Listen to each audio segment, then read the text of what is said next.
All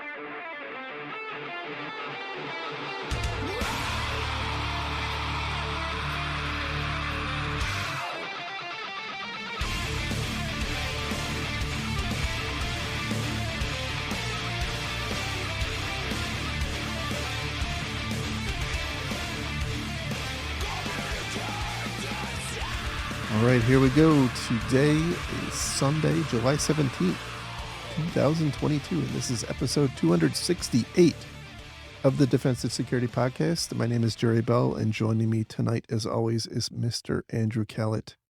Hello, Jerry. How are you, sir? I'm great. How are you doing? I'm doing good. I see nobody else can see it, but I see this amazing background that you've done with your studio and all sorts of cool pictures. Did you take those? I did not take those. They Okay. are straight off Amazon. Actually, I'll have to post a picture at some point, but Yeah. the pictures are actually sound absorbing panels. Wow. So There's jokes. I'm not going to make them, but anyway, I'm doing great. Good to see you. awesome. Just a reminder that the thoughts and opinions we express on the show are ours and do not represent those of our employers, but as you are apt to point out, they could be for the right price. It's true. It's true. And by the way, what that really means is you're not going to change our opinions. You're just going to hire them. Correct. That's right. Uh, Sponsor our existing opinions. Someday that'll work. All right. So we have some interesting stories today. The first one comes from scmagazine.com. The title is Why SolarWinds Just Might Be One of the Most Secure Software Companies in the Tech Universe. It's a pretty interesting one. I went into this a little cynical, but there's a lot of really interesting stuff in here. Yeah, there is. I think what I found interesting, a couple things. One is very obvious that this is a planted attempt to get back into the good graces of the IT world. But at the same time, it is very clear that they have made some pretty significant improvements in their security posture. And I think for that, it deserves a discussion. Yeah, not only improvements, but they're also having the strong appearance of transparency and sharing the lessons learned, which we appreciate. Correct. The one thing that so we'll get into it a little bit, but they still don't really tell you how the thing happened. Aliens. Yeah, obviously it was aliens. They did tell you what happened. And so in the article here, they describe this, the CISO of SolarWinds describes that the attack didn't actually change their code base. So the attack wasn't against their code repository. It was actually against one of their build systems. And so the adversary here was injecting code at build time, basically. So it wasn't something that they could detect through code reviews. It was actually being added as part of the build process. And by inference, they had pretty good control. At least they assert they had good control over their source code, but they did not have good control over their build process. And in the article, they go through the security uplifts they've made to their build process, which are quite interesting. Like I would describe it as they have 3 parallel build channels that are run by 3 different teams. And at the end of each of those, there's a comparison. And if they don't match, they call it a deterministic build. So there are like the security team does one, a DevOps team does another, and a QA team does a third. And they're all building the same set of code. They should end up with the same final product. All of the systems are central to themselves. They don't commingle. They don't have access to each other's.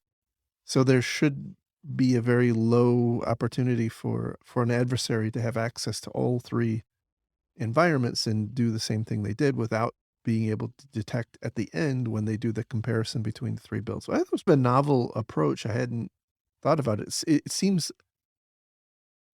my first blush was it seemed excessive, but as the more I think about it, it's probably not a huge amount of resources to do. So maybe it makes sense.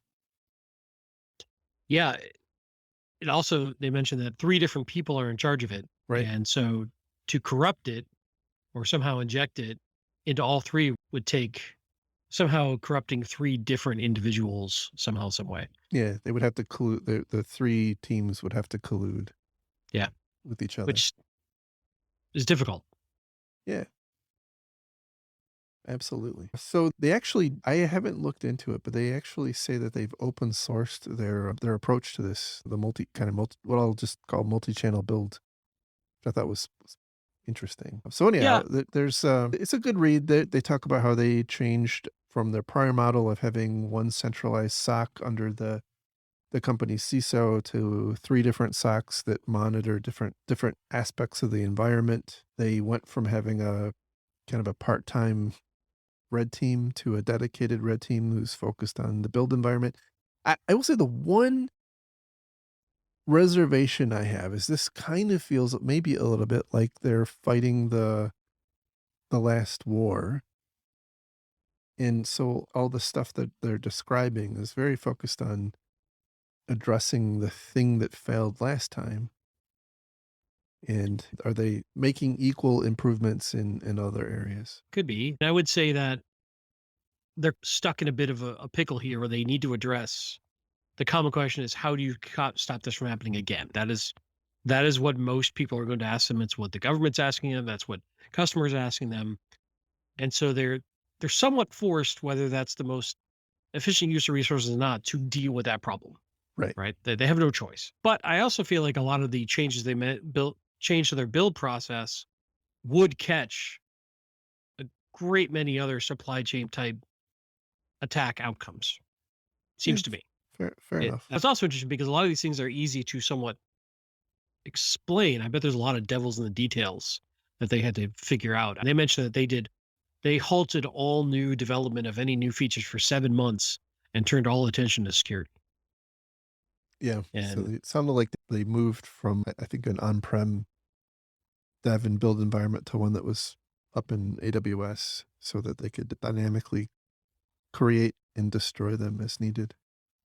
yeah, it's an interesting the fundamental concept that this article is saying is, hey, once you've been breached and you secure yourself, do you have a lower likelihood of being breached in the future? Are you like now you have the board's attention, now you have the budget, now you have the people, now you have the mandate to secure the company. But And is that true? I think it is situational. We know that there are some I'm drawing a blank. I think it's one of the hotel change. I don't wanna say the wrong name, but I believe that there are also instances, readily available where the contra is true, like, they just keep getting hacked over and over. And I sometimes wonder if that has to do with the complexity of their environment and the legacy stuff in their environment. If you look at a company like, I don't know anything about SolarWinds, but I'm guessing, that they're somewhat of a fairly modern IT footprint that may be somewhat easy to retrofit as opposed to a hotel chain, with probably some huge data centers that are incredibly archaic in their potential architecture and design. And, you know, That's a good point. It's a very good point. It's very different business model, right? and they talked about how they've got 3 different tiers of socks now, outsourcing 2 of them. They're spending a crap ton of money on security. Yes. Whether with CrowdStrike watching all their endpoint stuff, they mentioned it here. I'm sure that CrowdStrike appreciated that. Their own tier 3 SOC, they got a lot of stuff. And they also talking that now their retention rates for customers are back up in the 90s, which is pretty good. So I don't know. Yeah, clearly this is a PR thing. But at the same time, I really do appreciate a company that's gone through this sharing as much as they're sharing because the rest of us can learn from it. Yeah, absolutely. And the other thing that's interesting because I look at this because I work for a software company now, and it's a small company. It's nothing the size of these guys, and we don't have the resources these guys have. But I think about how many points in our dev chain probably could be easily corrupted in a supply chain attack that they're stopping with their model. That I wonder what could I do? Like, how much of this could you do on a Mhm. budget? There's a huge amount of people environment here. There's a huge amount of red tape and bureaucracy and checks and balances that must add tremendously to the cost, probably slow things down a little bit. Probably got would get pushback if you just tried to show up at your dev shop and say, "Hey, we're doing this now," without having gone through this sort of event. So what I'm dancing around here is the concept of culture of post breach. You now have a culture that's probably more willing to accept what could be perceived as draconian security mandate over how they do things as opposed to pre breach. Yeah, but it probably doesn't scale down very well, Yeah. with the overhead that they've poured on. And they also, in the article, point out that, it remains to be seen how well SolarWinds continues carrying on, but it does, like you said, it does seem like they've definitely taken this and learned from it, and not only learned from it, but also have, like we see in this article, are trying to help the rest of the industry learn, which is, by the way, like what we're trying to do here on the show. Kudos to them for that. Yeah. I also wonder how many other development shops will learn from this and adopt some of these practices so they're not the next supply chain attack. Because that's really where the benefit comes. Yeah. Yeah, absolutely. All right. On to the next story, which comes from computerweekly.com. And the title here is Log4Shell on its way to becoming endemic. So the U.S. government, after President Joe Biden's cyber executive order in, I think it was 2021, maybe, formed this cyber security, what is it called? The Cyber Safety Review Board. Cyber Safety Review Board. I couldn't remember the S, Yeah. which I think was modeled after the NTSB or what have you. But they released this report last week, which describes what happened or at least their analysis of what happened in the Log4j incident that happened last year. And so I have mixed emotions about this one. That one of the key findings is that open source development doesn't have the same level of maturity and resources that commercial software does. And on the one hand, the one of the promises of open source was many eyes makes bugs very shallow, which I think we've seen is not really holding water very well. But I think the other problem is it's asserting that open source developers are uniquely making security mistakes in their development. In the last I checked, every single month for the past 20 plus years, Microsoft releases a set of patches for security bugs in their software, and they are not open source. And so I think, and what's a little frustrating to me was they didn't. It feels like they didn't address the elephant in the room, which was not necessarily that the open source developers here did a bad job. They didn't understand how to code securely. It's self-evident that they made some mistakes. But the bigger problem is the fact that it was rolled up into so freaking many other open source and non-open source packages and multi-tiered, right? It's combined into a package that's combined into another package that's combined into another package that's combined into commercial software. And the big challenge we had as an industry was figuring out where all that stuff was. And then even after that, trying to beat on your vendors to come to terms with the fact that they actually have Log4j in their environment, and then having to make these like painful decisions. Do we stop using, for instance, VMware because we know that they have Log4j and they haven't released a patch at the time. They have since, by the way. But that is, I think that's the more concerning problem, not just obviously for Log4j, but when you look across the industry, we have lots of things like Log4j that are pretty managed by either a single person or a very small team on a best effort basis, and they serve some kind of important function, and they just keep getting consolidated, and I don't think there's a real appreciation for how pervasively some of these things are being used. They do talk about in the recommendations about creating better bill of material for software, which I think is good, but it's still that's like coming at it the wrong way. It seems to me like we need to be looking for hotspots and addressing those hotspots, and I just don't I'm not seeing that, and it's concerning to me. What do you mean by hotspots? Hotspots in terms of potentially poorly managed or not, that's not the right way to say it, but less well managed open source packages that have become super ingrained in the IT ecosystem, like Log4j, like OpenSSL has been, and some of the other Bash and so on. We see this come and go, but at the end of the day, I don't know that we have a good handle on where those things are. So we're just going to continue to get surprised when some enterprising researcher lifts up a rug that nobody's looked under before and realizes, oh gosh, there's this piece of code that was managed by a teenager in the proverbial basement, and they've since moved on to college, and it's not being maintained anymore, but it's like being used by everybody and their dog. We don't seem to be thinking about that problem, at least in Yeah. that way. Yeah, you said something early on in the covering this too about how open source is less rigorous in their controls than commercial, but I think it's very fair to say that the vast majority of commercial applications are reusing tons of open source Absolutely. in their code, right? The kind of odd implication there is that commercial entities write everything from the ground up when that's not true. Now, here's the flip side. If I've got a well known, mature, vetted package that does its job well that I can include in my software package, I could potentially save myself a lot of bugs and vulnerabilities because that package has been so well vetted in theory, right?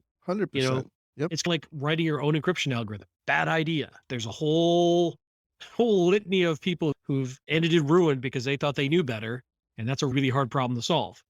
So I think there's value in having almost like engineering standards of this type of strength of concrete that is reused because it's a known quantity, as opposed to, hey, we're just going to invent some new concrete, give it a whirl. I see it a little bit like that. But I agree with you. I also wonder how often dev shops can spare someone whose whole job is to dig deep into the ecosystem of all the packages they pull in when they do their development and know the life cycle of those to the level we're talking about versus, hey, that's a solved problem. I just pull it off the shelf and move on. I think that is the very issue as I see it. That is the problem because I don't think most companies have the ability to do that. What do you think? Like a curated market of I open think source tools that are well I maintained? think we're headed in that direction. I don't love the idea by any stretch. I'm not saying don't mean to imply that I do, but I don't see a good alternative. And the reason is that like you said, you want as the developer of a application, whether it's open source or not, you wanna use you don't wanna recreate something that's already existing, and you wanna use something that's reliable.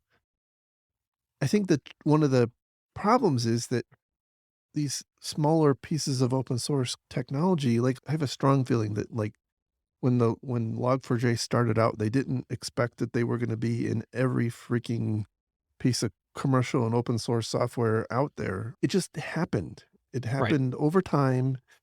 And, I just think there was little consideration on both sides of the equation for what was happening. It was just happening, and Yeah. nobody really was aware of it.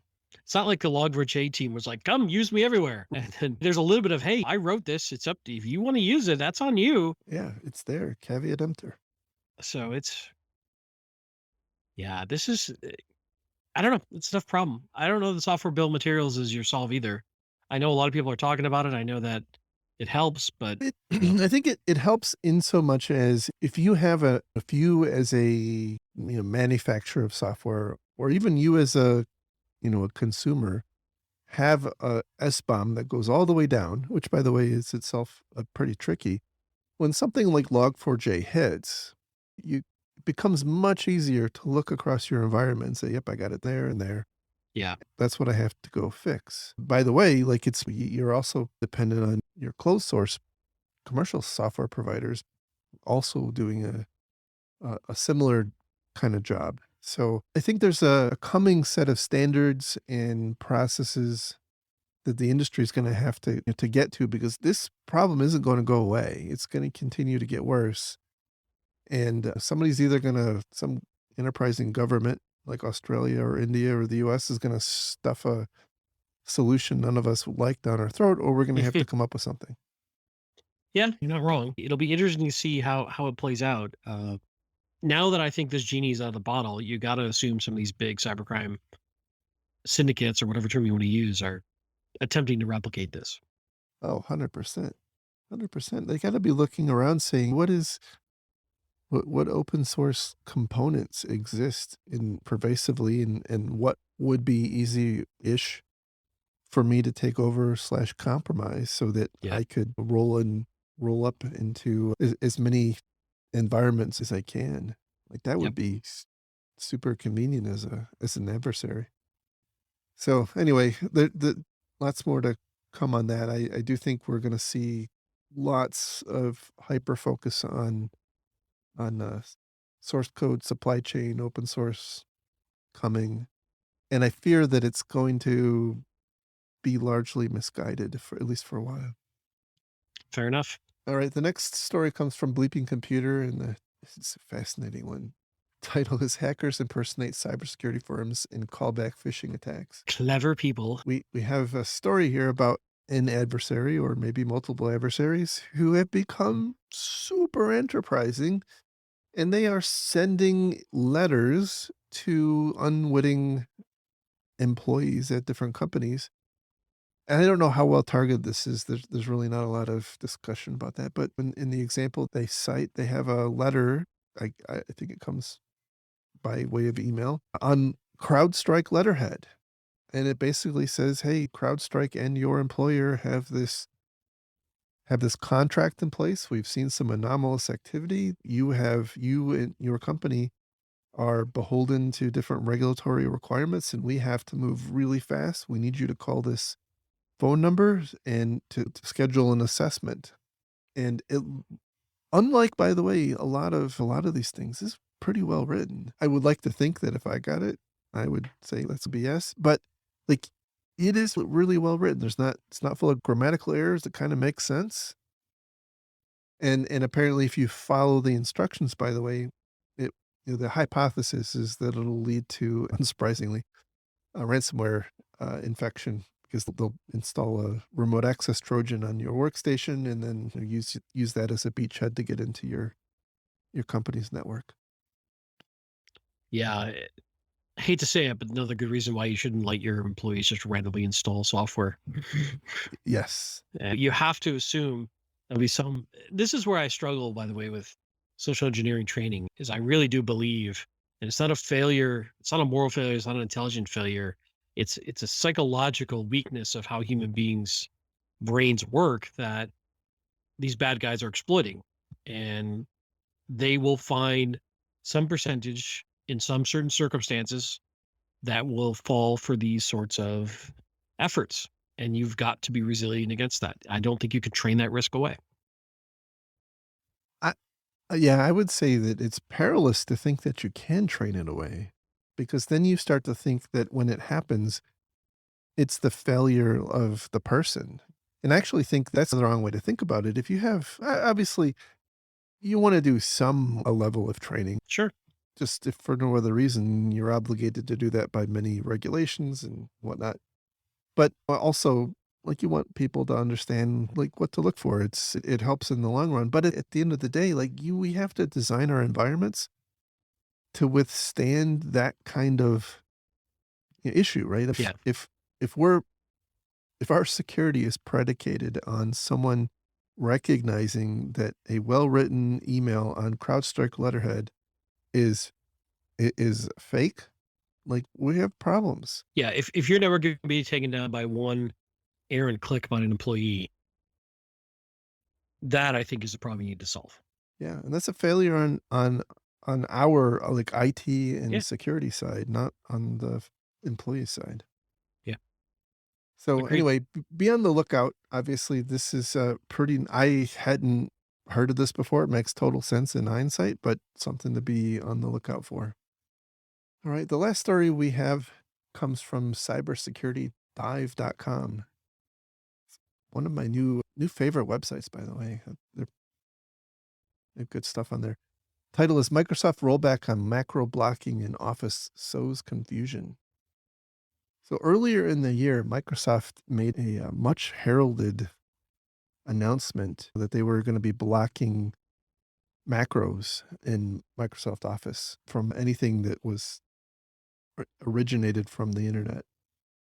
And that was borne out, by the way, by an apparent, but some researchers have said that as much as two-thirds of the attacks involving macros has fallen away. So pretty effective control. Microsoft last week announced that they were reversing course and re-enabling macros. I assume because CFOs everywhere were in full meltdown that their fancy spreadsheets were no longer working. And obviously we should assume that the attacks are going to be back on the upswing. And apparently this is a temporary reprieve. It's a little unclear when Microsoft is going to re-enable it, but I have a strong feeling that a lot of organizations have taken a breather on this front because Microsoft solved it for us, and now we need to be back on the defensive. Yeah, I'm really curious what the conversation was like that forced them to reverse course. Like, what broke that was that big of a deal? That was so imperative because this has been a problem for at least 15 years with Oh, yeah. Microsoft. Oh, yeah. At least this was a pretty big win, and now it's kind of getting rolled back. So I was disappointed. So there are in the I think there's some links in here. You can actually go back and re-enable it through group policy settings. Obviously, if you're so inclined, it's probably a really good idea. As an IT industry, I think we're worse off for this change until they re-enable it. Yeah. This is without knowing all the reasons behind it, this feels like such a pure example of productivity versus security sort of trade-off and playing out in real time. Yeah, I can almost guarantee that's what's going on. So yeah, that is a little concerning. Definitely be on the lookout Indeed. We'll see what happens. To be continued. Stay to tuned. to be continued. And that is the story for tonight. Just one little bit of editorial. I spend a lot of time during the week reading different stories, all kinds of Google alerts set up for different security stories and whatnot to help pick what we talk about on these podcasts. And it is amazing to me how many stories that are couched as news are actually basically marketing pieces. Yeah. Yeah. It's I know that we've talked about this in the past, but it is alarming. I actually gotten to the point now where I drop down to the end to see what they're gonna try to sell me before I get too invested in this. I look at who wrote it, and if they're like not a staff writer, if they're like contributing writer from chief marketing officer from blah blah blah, I'm like, nope. Yeah. I very quickly just stop reading it if it's something written by an employee of a vendor or some variety. And I don't mean to be that harsh about it. It's just there's a bias there that they believe their own marketing and their own dog food, and they're clearly pushing the problem they know how to solve. Yeah, they're characterizing the problem as something that their offerings can solve. Right. And I think it's a certainly an understandable position, but I'm concerned that as a industry, wh where do we go to get actual best practices? Because if everything you read is written by a security vendor who wants, the best practices are install CrowdStrike, install Red Canary, install McAfee, install You I'm bring up an lost. interesting you bring up an interesting side point, which is I'm seeing some movement in the cyber insurance industry that they're basically saying At the broadest level, for those that are less sophisticated, these are the 3 EDRs we want you to have one of, and if it's not one of these 3, you don't get premium pricing. Oh, that's interesting. And you're like, "Wow," especially because it's such a blanket statement and so many environments are different, and I'm not passing judgment on the efficacy of those 3 vendors, which is why I'm not saying them. It's more that feels like a very lack of nuanced opinion, that very blunt instrument being applied there, Yeah, and it also ignores, like, a whole spectrum of other stuff that you should be right? doing and That's just their EDR table stakes, right? ah, And which is all okay. coming very much from ransomware. They're just getting their ass kicked with the ransomware payouts, and so they're like, what will stop ransomware?" Fair enough. Yeah. That's a But fair point. back to your point about so many marketing pieces being masquerading as InfoSec news, I think is very true. And on that note, I want to thank today's sponsor of Bob's Budget Firewalls. We proudly have I think we've cleared 10 years of no vendor sponsorship. No sponsorship of any kind other than, donation. Yes, which we appreciate. All right. That is the show for this week. Happy to have, done 2 weeks in a row now. Gotta make a habit of this. I know this is great. I appreciate it. All right. For all 4 listeners we still have. I'm moved to a commercial podcasting hosting platform, and so we get actually now get some metrics, and we have about 10,000-ish Wow. or Is so. that counting the inmates that are forced to listen as part of their correction? Like, No, I think actually because that's a one-to-many thing, so there's that's true. probably, like, one stream is forcing, like, maybe 500 people to listen. Yeah. And then when they do crowd control, like, that could be thousands of people. That is true. I was quite entertained and really proud of you when I found out that your voice was found to be one of the best tools to disperse crowds. Hey, we all have to be good at something, right? It is up there with fire hoses. Yeah, It's yeah. right neck and neck. Better than tear gas. Are you aware of this? Better tear I was gas. not aware that I had overtaken tear gas. Uh, It's impressive, my friend. You should be proud. I I Your am. parents should be proud. I am. I'm gonna go tell them. All right. All right. Have a good one, everyone. All right, bye. Bye.